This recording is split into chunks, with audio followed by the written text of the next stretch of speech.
But first, the economic basket case that is Victoria. Tomorrow, the state budget will be brought down, and the Premier's already spinning hard that it's all the fault of COVID and now too the RBA. But in an example this morning that just typifies the disrespect Daniel Andrews has for taxpayer dollars is the issue of 2 new competition swimming pools for the upcoming Commonwealth Games.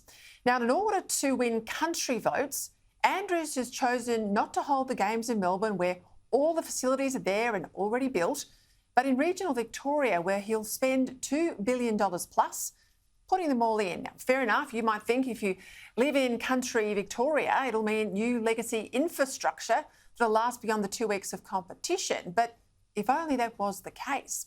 We learned today that the government plans to spend $166 million to build 2 state-of-the-art swimming pools for the Games, only to tear them out immediately after the swimmers head home. Joining me now to discuss this, Victorian Shadow Minister for Housing, Richard Riordan. Richard, welcome to the program. I thought I must have read this wrong. I think it's an extraordinary waste of taxpayer money, but what am I missing here? Because surely if we're going to spend this money to build the pools, that community should keep the pools. Well, Peter, thanks for the opportunity to talk about yet another very, very bad decision by the Andrews government. It doesn't surprise Victorians to think that such largesse is being thrown around for a pointless spend of money, but that's what this government's becoming really good at. And when you look at where they're putting this pool, Peter, we raised this in the lead up to the election. This has been around and on the cards for a while. Geelong is desperate for an upgrade of its premium swimming facilities at Cardinia Park, which makes sense. It's in the heart of town. Already it's a sporting precinct.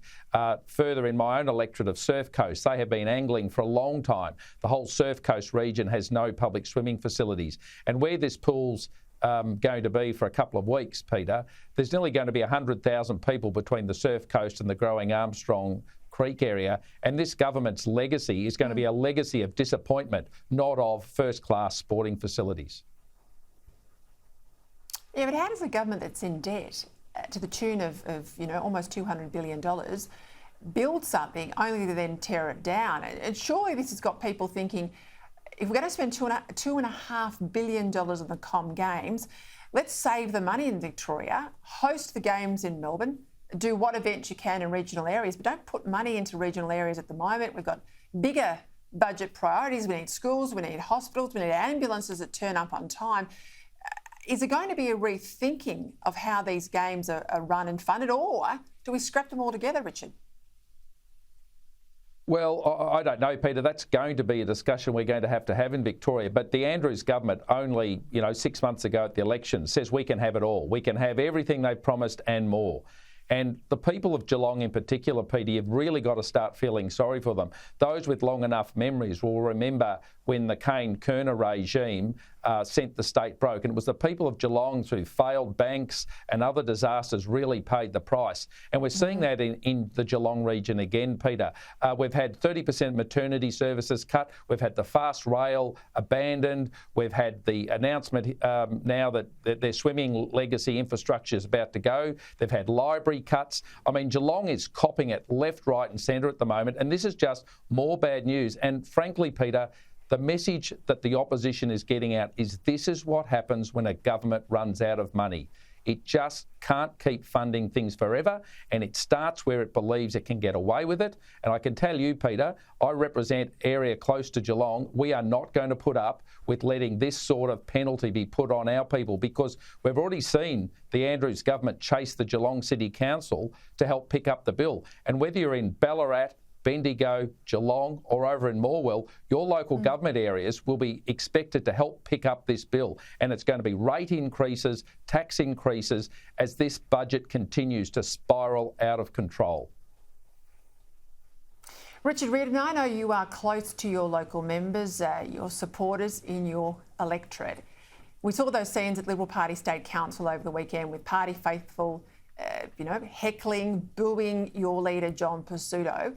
Is the parliamentary leadership out of touch with members after this Moira Deeming scandal?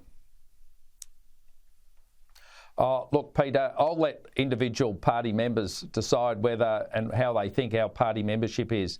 But can I just say that I was at that meeting for the 2 days. There was a lot of good and constructive things discussed at the time. And I know that at the heart of it, people may have strong opinions on certain actions, and politicians are always at the mercy of their members. But can I say that the membership and the Liberal Party supporter base as a whole, they want one thing more than anything else, Peter, and that's to see the end of Daniel Andrews' leadership, not John Pesutto's. And can I say that, you know, from tomorrow with the budget out, there is so much work for us as a strong opposition to do that John and the rest of us, the team in Shadow Cabinet, we have a lot of work to do, and I can assure all our membership we will be working as hard as we can to get that message out. All right, Richard Riordan, thank you.